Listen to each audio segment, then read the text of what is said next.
Hello there. Welcome to Healing Me Before We, a relationship reawakening podcast for couples who want to thrive. We bring to you a unique way of uncovering limiting beliefs about relationships by examining common uses of cliches.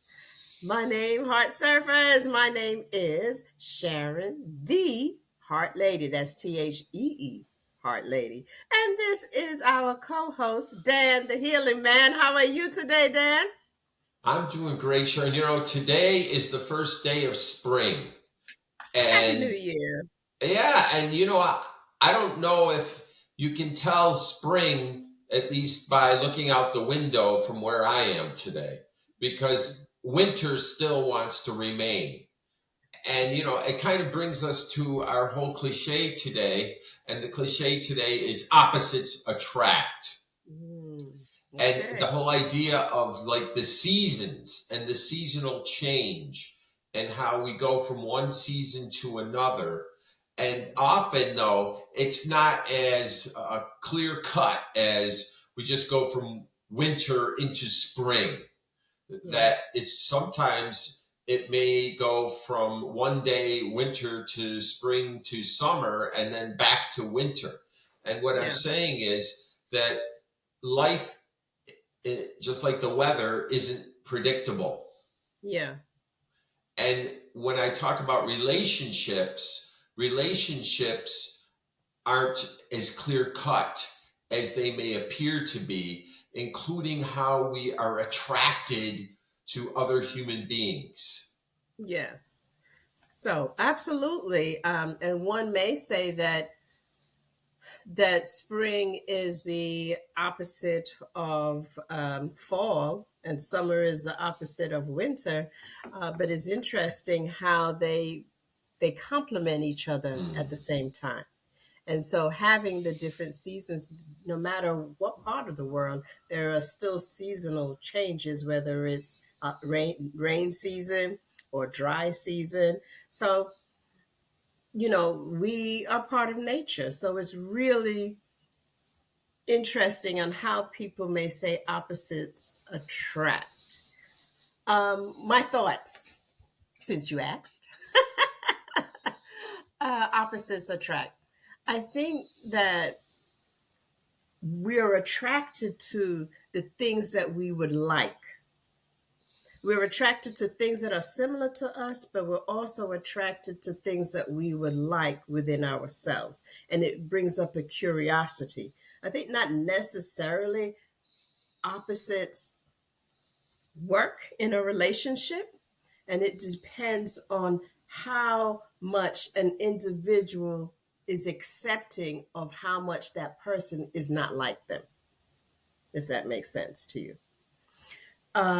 So opposites attract magnets, right? Hmm. If they're the same, they'll come together, and depending on the pole, it'll pull apart. So I think that when the cliche comes up, opposites attract. Oh well, they're loud and I'm quiet, or they're short and they're tall. Um, it does have some credence, but in relationships, I would take it a little deeper. Okay. Well, let's talk about it. So Okay. if opposites attract, which I support, I don't believe it's necessarily a good thing or a bad thing. And we've talked about this before in our podcast about we're not bringing judgment to any of this. We're talking about just having an open dialogue. So let's use an example. Yeah. If I remember when I was in my early adolescence as a young man, that we would go to this club.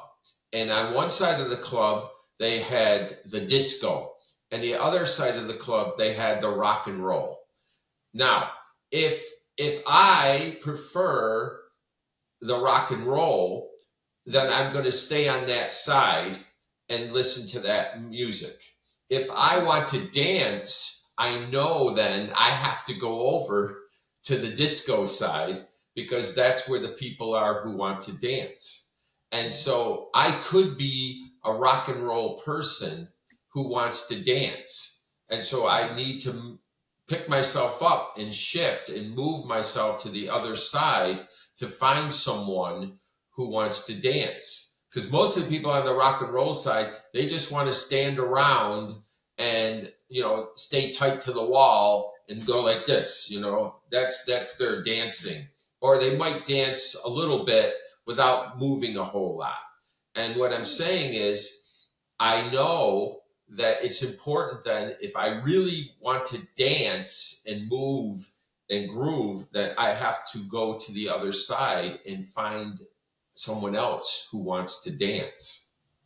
Interesting. So let me throw a little fun in that. So you said Sure. you're a little bit of rock and roll and you're a little bit of disco. I'm Well, both. and I am a lot of reggae and some R&B. Okay. So if I really want to enjoy myself and dance, I'm going over to the reggae. I gotcha. And if I want to chill, I go over to the R&B. So it's the two difference. So I had to compliment you with those opposites. And I appreciate that. And what we're saying is that in order for me then to meet my need, you're right. You were talking earlier about uh, I find someone that can provide something for me that will allow me then to express myself in the way that I want to express myself.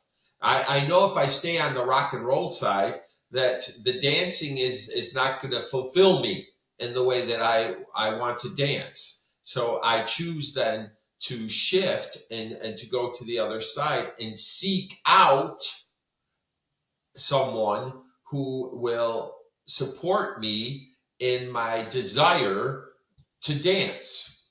Right. So Dan, going back to relationships. So, you know, oftentimes couples come and say we are complete opposites. Mm, And that can cause conflict. absolutely.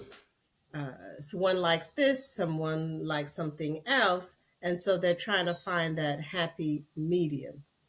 So, and then some people will say, we're so much alike. And because we're so much alike, that also causes conflict. Well, I um, agree with both those things. I you know, really do, because you know what? I said this to my wife, Maggie, yesterday. I go, I don't know if I could stand being with someone like me all the time. And I say that in all truth, because I'm not the easiest person to be with, and that's okay. It's important to recognize that there's a reason why we are attracted to people who are different from us, yeah. and that's not a bad thing at all, because it gives us the opportunity or invitation to expand. Right. Now, going back to what you were talking about with the magnets and polarity, and I remember I had a friend, he was a high school physics teacher, and he said, everything is physics. Everything in life is physics.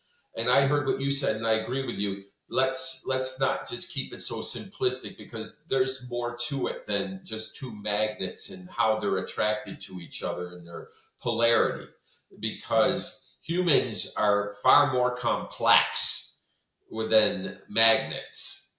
Yeah. And what I'm saying is to recognize that when we talk about something like yin and yang, we don't even really fully understand that. Most of us are confused by it. First off, most of us don't say yin, we say yin and yang. And what they are is, using a word that you said earlier, they're complementary opposites. They are not the type of opposite that promotes conflict, oppositional conflict. And I think it's important that we recognize that these are very different ways of looking at the whole idea of opposites. They don't have to be oppositional, they can be complementary, and Yeah. they can blend into each other.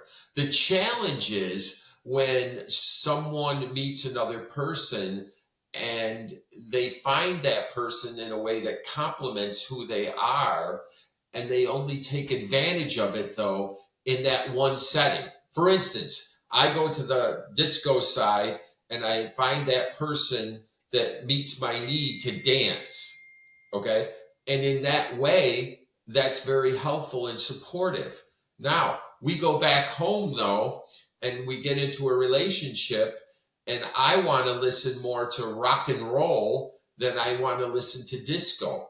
And the other person wants to listen more to disco than they want to listen to rock and roll. Now, what happens is we get set in our own ways and we become rigid Yeah. rather than complementary or flexible. Yeah. Yeah. Very good analogy there. And so, for our listeners and viewers, what do we do about that? How do we? I think what you said earlier, when you were talking about between you and Maggie, you recognize certain aspects that you was like, I don't know if I could live with that. And I think it's being aware that you do have some idiosyncrasies, or you do have a part of you that your partner may not enjoy. And that when you recognize that and are able to talk about that, um, and meet it and accept it, or talk about it, so that there can be a happy medium, right? So, for instance, uh, I'm trying to think of an example here. I had one in my head, and then uh, it went away. So let's go with your disco and your rock and roll. So maybe we can have a time where you can listen to your rock and roll, maybe at a different time and on your own time.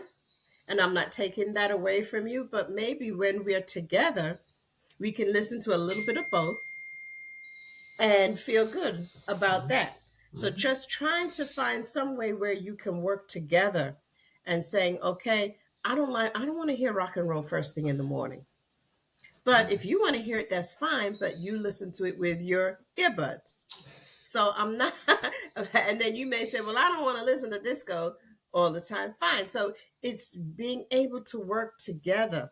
So Mhm. we both like different things, but how can we bring it together and find some negotiation? I don't think you Mhm. have to sacrifice anything. I don't Mm. believe in sacrificing in relationships. I do believe in negotiating. Okay. You know, you've used this phrase several times, happy medium. And I'm going to say I agree to disagree with you, Hmm. because what is a happy medium? It's kind of like the idea that any relationship is ever 50-50. I don't believe in 50-50 because I don't believe it exists. I believe it tends to always be one over the other, 70-30, and then sometimes the other one's 40-60. And what happens in relationships, unfortunately, is there are habits. And I'll use this relationship example of giver and taker. Okay. Going back to what I said earlier, is that we are attracted to the piece of us that we feel may be missing. And you said that as well. A giver is attracted to a taker. A taker is attracted to a giver for a reason, because it Hmm. gives the other person the opportunity to live out what they feel is their identity as a giver, or their Okay. identity as a taker. And so we seek out what we believe or perceive as fulfilling how we see ourselves in our identities. Okay. And what I'm saying is that I don't ever see this kind of 50-50 relationship. I think what it becomes is an acceptance of the other person for who they are, not who we want them to be. And that is a struggle for many people, because people get set, they get rigid in their in the way they perceive themselves. And so I believe there's an opportunity in every relationship to shift. If I'm in a place of, I've used this word before, readiness. Am I ready to begin to recognize that, wait a minute, this other person, yes, this person supports me in the way that I see myself as a giver or a taker. I can also shift in the way that I can become, instead of the taker, the giver, or Yeah. instead of the giver, the taker. And that's what makes a relationship work. Not always Okay. seeking that equal balance of 50-50, which I believe many Okay. people may consider to be the thing to strive for. And then they get frustrated because they recognize that it ain't going to happen.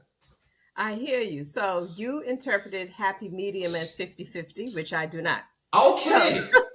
so a happy medium for me is that we've negotiated and we decided together how it's going to work out rather than creating the conflict. So a happy medium is not given 50-50 Okay. because I believe in a relationship we give 100% of each of ourselves. That's different than when we are talking about a particular tangible situation, as we were talking about the music. Do you want to play? Do you want to play? Do you not want to hear this? Those are the type of things was like, listen, let's see when is it best. Well, we can do that even with do you like your eggs scrambled or fried? A happy medium to me would be like, okay, we got two eggs, you fry yours and I'll scramble mine. So it's not necessarily a 50-50, but it is coming together and saying, all right, what's going to work out for the both of us. um, Oftentimes in relationships we concentrate more on the individual personality rather than concentrating on Mm-hmm. what is the situation Mm-hmm. that we are disagreeing on, and can we come to an overstanding, an understanding, an honest understanding of why we disagree, and can we get together and figure out how it can work out? So that is my Mm-hmm. definition of a happy medium. Okay. And see, I appreciate what you said, because I did not understand, and how often does that happen in a relationship, that Yeah. I made a judgment about your happy medium as being a 50-50. Right. Because if you look at what medium is on a stove when you're cooking eggs, it's right in the middle. That's right. And So why so, can't we meet together in the middle and figure it out so that it's not too hot and it's not too cold? And we're going back to Goldilocks and the Three Bears. well, let's use your example of the eggs, okay? Okay. Some people might look at the solution, and I don't think the solution is a right or wrong or good or bad one. It's whatever Mhm. works for the couple, the people in the Okay. relationship, right? One day someone's cooking and they make scrambled eggs, and then the next day somebody's cooking and they make the fried eggs. And it's the person's willingness or unwillingness to be flexible and say, I Mhm. only eat scrambled eggs. I don't eat fried eggs. No, Right. wait, they're eggs. They're eggs. What's Hmm. changed? They're still eggs. They're just cooked in a different way. And it's And preference. yes, it's preference. And often preference, though, becomes standard. And then standard Nice. becomes That's good. concrete. And then That's good. concrete becomes rigid. And then rigid becomes oppositional, That's all good. over something like eggs. But then again, in that analogy, we still have respect. Hmm. So I say respect is that if a person says, I don't like scrambled eggs, you can't compromise and say, well, we're going to have scrambled eggs today and tomorrow we'll have Hmm. fried eggs. No. Hmm. That's why I said, you don't like scrambled eggs? Fine, I won't cook scrambled eggs, but I Hmm. love scrambled eggs. So I'll cook it for me and I Hmm. don't mind making your fried eggs, or Yeah. you fry your eggs and I scramble my eggs, Yeah. you know, in that context. So to me, that's where we are meeting together. Those are Hmm. two opposites in a sense, but we're going to say, all right, let's not argue over eggs. I'll make sure you have your fried eggs for breakfast with your toast, and I'll have my scrambled eggs with my muffin. So family, Dan and I, we are both talkers, and we could definitely go on and on about opposites attract. I think for me, if I was to finalize it, I would say that we are attracted to what we would like within ourselves. I think we are attracted to what will help us heal. I feel that we are attracted to also what complements us. So, yeah, and you know, and I think a lot about that with my husband and I. We complement each other, and that keeps the interest growing. Mm. That keeps that keeps the togetherness because we find interest in he may like this, I may like that, but we're interested in the same thing. So that brings us Mm. together. Um, rather that so go back to the egg analogy, right? Mm. And this is not true because we don't eat eggs, but I'm using that analogy. Yeah. We love eggs, but I like it this way and you like it that way, but it's still eggs, so we can still come together and find that commonality there. And I think that's where, when you're talking about opposite attract, there is, in order for it to work in a relationship, you want to find the commonality rather than Mm. the difference, There you right? go. I And love being able that. to Find a negotiate. place where we are in agreement Yes, over exactly. where we are in conflict or disagreement. And Exactly. I think that's a really important thing for couples and Yeah. relationships. That often what happens is people tend to focus their energy more on their differences, which Yeah. then tends to go more towards the conflict and the opposition Yeah. rather than looking for the places where they're in agreement. And And you that's know, society at large, right? That's what's I happening right now, oh right? I In agree the absolutely. communities. Yeah. And then it's also, you know, we've heard before, pick and choose your battles, right? What are you really going to give your attention and energy to? It depends Yeah. on your priority. Right. If the topic is, or the issue is, how are we cooking our eggs? If that's the big issue, right? In the Yeah. relationship, Yeah. well, I mean, without judgment, I'm saying these are the things that people have to kind of look at and go, is this really that important in our relationship for it to thrive? Yeah.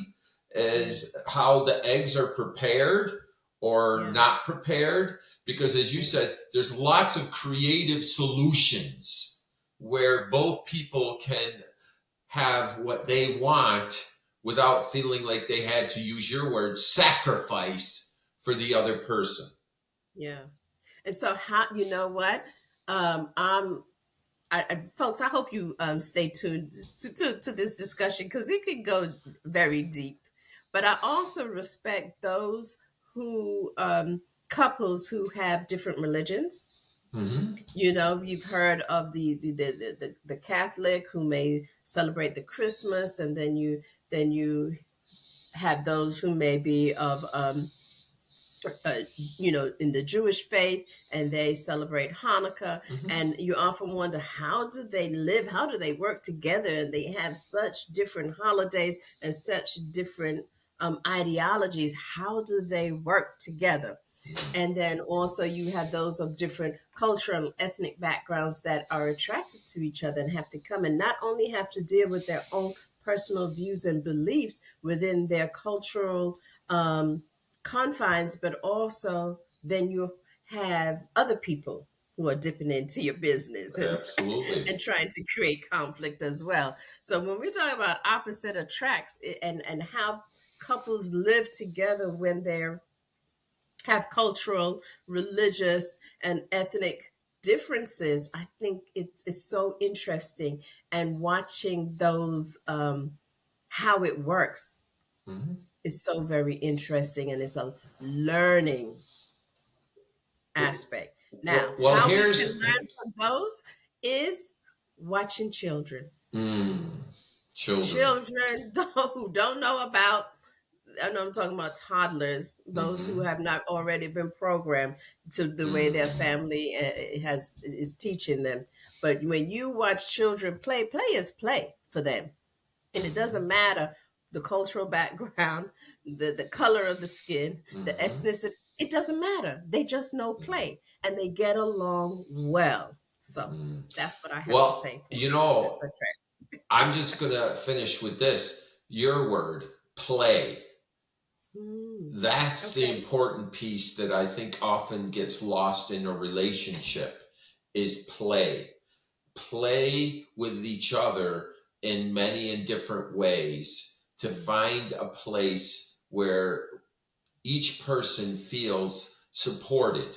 Each person feels not being judged, not being Respected. criticized, respected, yes, to use your word.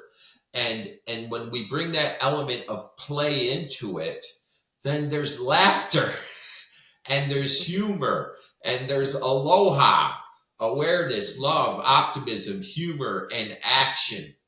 In Absolutely. actions that are supporting each other rather than being divisive and promoting conflict and opposition.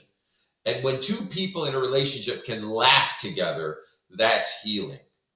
So, my Absolutely. suggestion is when we're in a conflict with our significant other, to find a place in that conflict to laugh, whether it's Yes. at the breakfast table when the person forgot that the other person doesn't like eggs this certain way, and when they're being served and you see how the other person is receiving what you are offering them, and just laugh about it, Mm. because it's only as big of a deal as we make of it. There we go. So, my quote to wrap up this session, uh, I'm calling it a session. Um, there is a quote by Jodi Piquet. Piquet. I'm not sure how she pronounced her name, but on the surface, we're polar opposites. Under the skin, though, we're the same. People think that we are, that they're getting it, and they're always wrong. So I'm not sure if I'm reading that right, and they're always wrong. They know that they're getting, and they're always wrong. So this is kind of crazy. I like the fact it says on the surface we're polar opposites. Under the skin, we are the same. Mm.